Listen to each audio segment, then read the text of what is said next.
So she has to keep using the monostat until those layers of skin slough off enough that the medicine gets to the pseudohyphae that's embedded in the tissue, in the walls. Or, another way to go is you take an oral medication called diflucan, and diflucan acts systemically, so it's actually delivered from your bloodstream, so that's going to attack it from inside to out, well, from inside to inside, or you know what I mean. Inside to outside, which is the inside. You know what I mean. Okay. Okay. So that's why those yeast infections can be so problematic. And I had a student in my class, and she had vaginal yeast infections so bad and chronic that the area all around the outside of her private parts there, which is, you know, kind of delicate, sensitive tissue, it was like cracked and raw.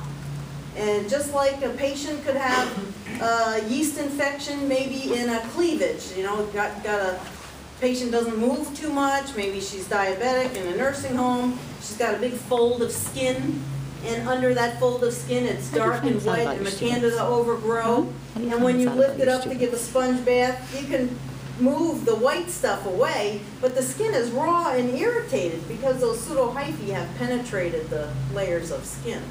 So there have been cases of death from candida infections.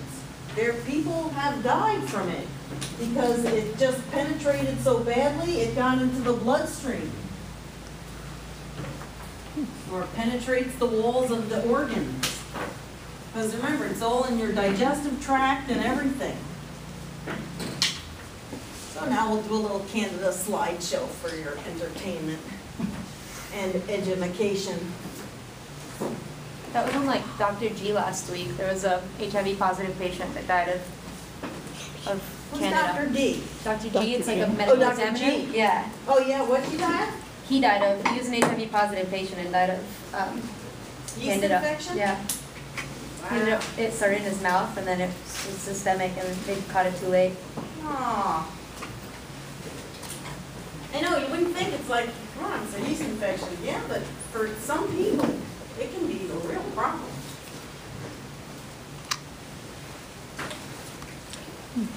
Well, you don't want to let it go unattended.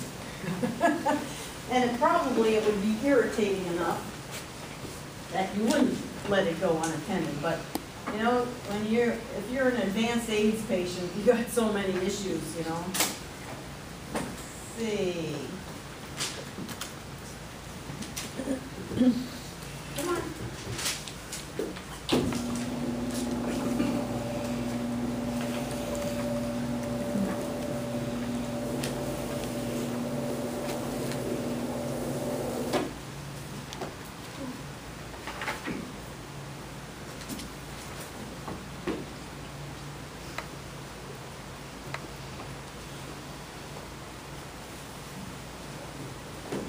Oddly enough, I just so happen to have a PowerPoint presentation for vaginal yeast infection. All right. Let me see.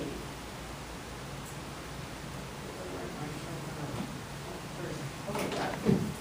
Okay, here we go. I think you can read for yourself, so I won't read to you. The culprit. Okay. Actually, in lab, I have a box of slides called Candida albicans, and there were a couple of you venturesome people who actually focused on it in your microscope, and that's what you saw. Not exactly, but similar. And I'm very proud of you, because it's very hard to focus on those slides. Now, obviously, it's stained pink. Otherwise, your vaginal yeast infection would have a whole other color. Thank God it's not really pink. So this is stained pink, and you can actually see here's like more of a vegetative cell, here's a vegetative cell doing the budding thing, and here's where it has collapsed down into pseudohyphae. Okay? And then these are showing you, these are more heavily stained, so there must be, Dwight, something about the membrane of the cell that becomes harder or something, because notice how these yeast cells have a softer kind of appearance, whereas when they start doing this, they have, well, a definite form that you can more easily see.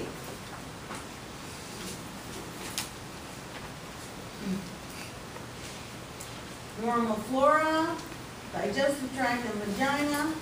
You can get it off your skin and everything. When you culture stuff from yourself, well, I've been working on a project with the dental hygiene students where they swabbed people's mouths where they have piercings, lip piercings, tongue piercings, whatever. And a lot of the stuff that we got was yeast, because you have yeast normally in your mouth. They love sugar. So if you eat lots of sugar and you leave sugar in your mouth, they can sometimes grow because they take advantage of that opportunity. There's a lot of sugar circulating in your bloodstream, or maybe there's a lot of sugar left in your mouth, and they like the sugar. They'll grow on that. And this is why babies sometimes get oral thrush, because the baby doesn't brush his teeth before he goes to bed. The baby falls asleep and he might still have milk or juice or whatever lingering in his mouth, and his normal yeast flora love that, and he's a baby, so his immune system isn't geared up 100%, so his immune system's not bothering to get right on top of it. Produce pseudohyphae, which invade the epithelial layer. Oh, and then here's the whole thing. Like I was talking about, an overgrowth occurs when something's out of balance. So if you have a yeast infection, things are out of balance, you might try to bring things back into balance. Here's my lovely drawing again. Here's the Candida albicans on the walls of the vagina, except that the pseudohyphae are penetrating even into this mucosal tissue lining.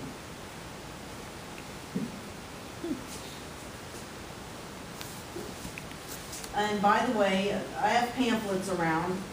It always cracks me up when women misinterpret different infections. Vaginal yeast infection, it's going to be white, pasty, no odor. If you got something else, yellowish, grayish, frothy, has a it's not a yeast infection. Don't just go to Walgreens and buy the over-the-counter Monistat cream. You need something else. You have to go to the doctor.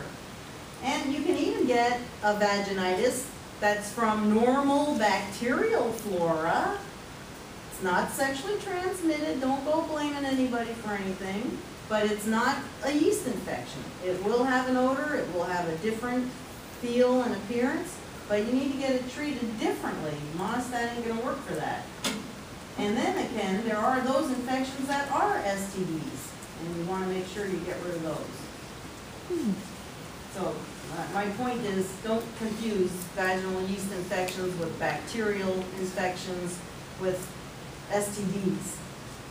Because you don't want to make a mistake like that and let something grow that's going to cause a problem. Okay, we haven't talked about this yet, but soon we will. The term antibiotic actually means life against life.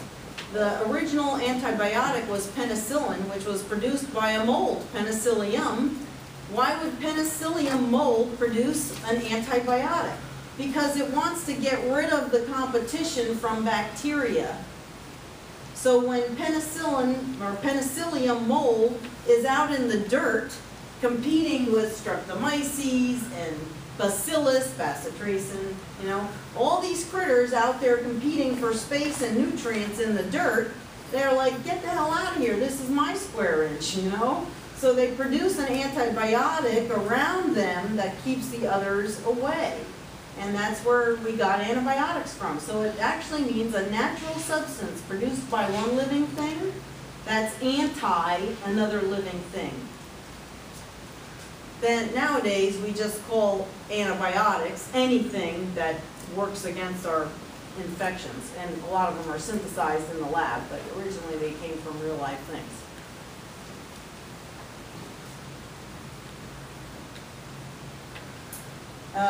Diabetes, they don't process their sugar properly.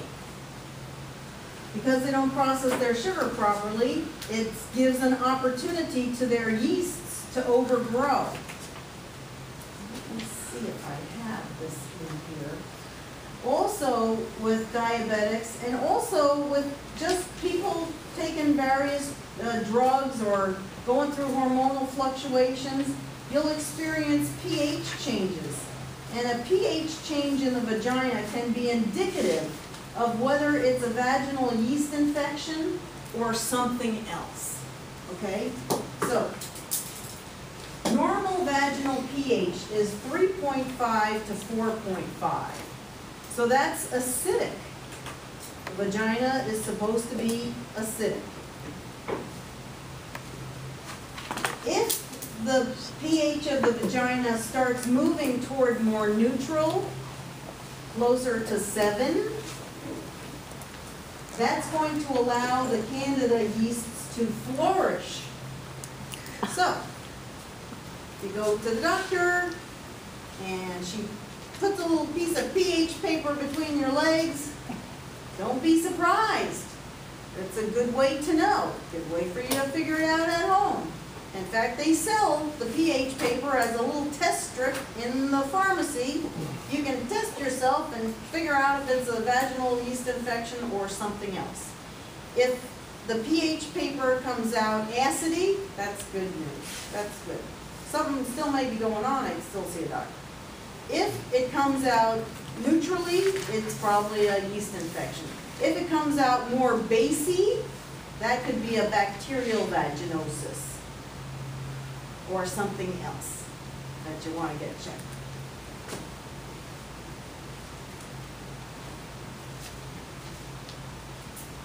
I could get on a bandwagon about alcohol, but I'll spare you. Let's just say, when you drink too much alcohol, you compromise your immune system. You're creating an opportunity for lots of things. For judgment, for one thing, overgrowth of things. Also, if you drink too much alcohol, you're probably not getting the proper nutrition because you're drinking instead of eating. And when you don't have proper nutrition, your immune system is weakened by that. Another thing might be you're partying way too much, so you're not getting enough rest. Or maybe you're drinking because you're under a lot of stress. All of those things are compromising your immune system. And when your immune system's compromised, that's when you're susceptible not only to yeast infections, but to a variety of other things. And lastly of all, when you drink alcohol, your body reads it as sugar on heroin. Alcohol is the purest, quickest form of sugar for your body. And sugar is the ultimate physiological drug. Before man discovered sugar, we were doing okay. Once man discovered sugar, there was no going back. Because your body takes in sugar, has absolutely no digestion to do, no work involved whatsoever, just goes straight to the blood cells, the brain cells, and the nervous system, and you're good to go. There's no work involved. It's the ultimate drug. You get all the energy, you don't do any of the work.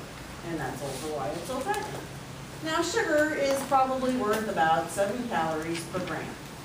Alcohol, on the other hand, the delivery system of alcohol makes the sugar enter your bloodstream that much faster, and it's worth about 9 calories per gram. So, alcohol is like extreme sugar to your body. Extreme fun sugar. All right.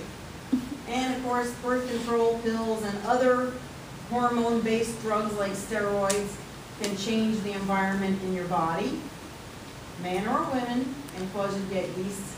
Oh, here we go. Sometimes just, normal menstrual hormonal fluctuations. This is supposed to represent PMS, I think.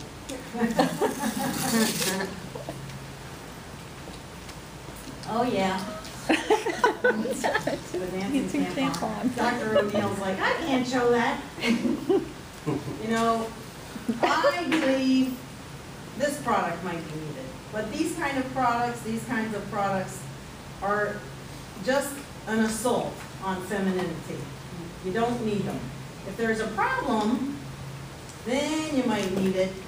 I wouldn't do it without a doctor's advice.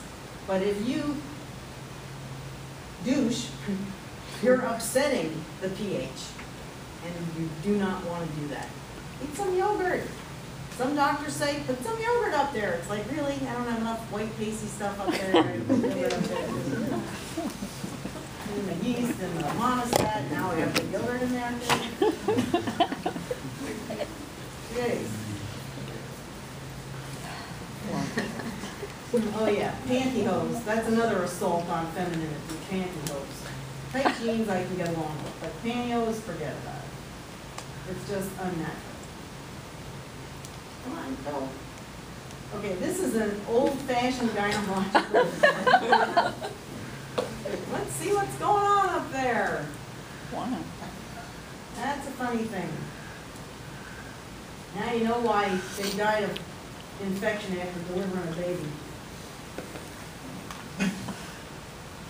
And then, of course, there's your medications.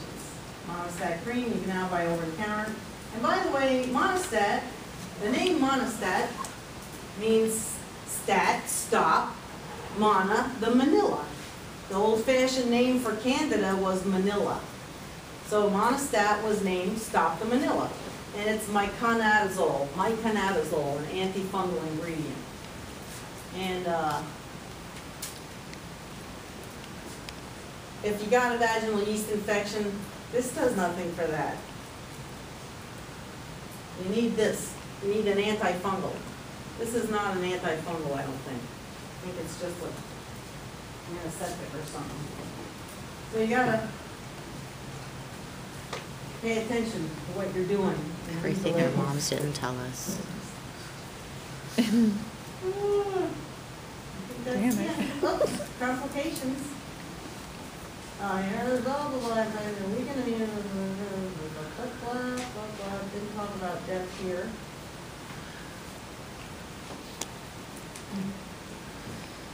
Yeah, skin gets cracked and raw.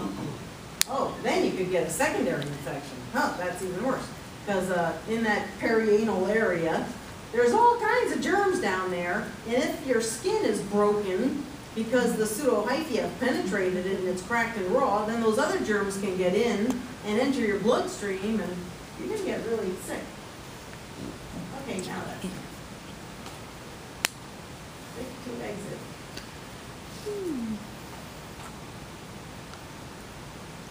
All right. Okay, we did that one. Let's go over our Trees of Life handout. Everybody got a handout package? No. You missed it that day. Up in the lab, crap. Remind me, next time we go up there, I'll get you one. Let's see if I have one I can do.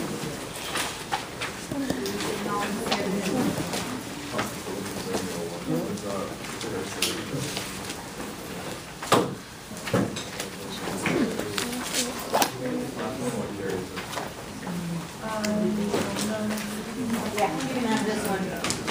Because this is right behind you. That's what we're going to go over. How many of you are sick to death of the whole Trees of Life thing? You're sick of it, or you get it? Because you got to know this stuff cold. Because it will be on every test.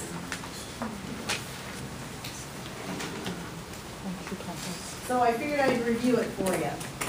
Okay, I have the same page up here as you have, at least it's very similar. Yours might have edits that this doesn't have, but